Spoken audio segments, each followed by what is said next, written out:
അങ്ങനെ കാത്തിരുന്നതാ ഇക്കൊല്ലത്തെ പറ എത്തിയിട്ടുണ്ട് കേട്ടോ.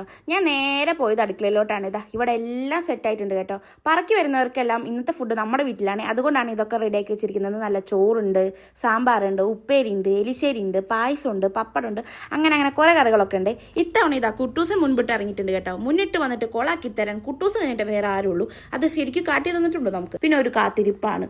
12 മണിക്ക് വരുന്നതാണ് പറഞ്ഞത്. പിന്നെ 12 1 2 3 മണിക്ക് അങ്ങനെ സംഭവം വീട്ടിലെത്തിയിട്ടുണ്ട്. കാഠിന്യം പലവട്ടം താണ്ടി ഞാൻ പടിമുകളിലെ ബിംബത്തിൽ നെയ്യായി ചേരുന്നയ്യപ്പ.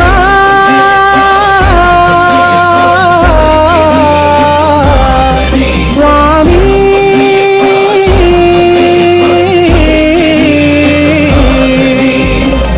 പറയെല്ലാം കഴിഞ്ഞിട്ട് അവർക്കൊക്കെ ഫുഡ് കൊടുത്തിട്ടുണ്ട്. അവർ ഫുഡ് കഴിച്ചിട്ട് വേണം നമുക്ക് കഴിക്കാൻ. അപ്പോൾ പിന്നെ അതും ഒരു കാത്തിരിപ്പായി മാറിയിട്ടുണ്ട്.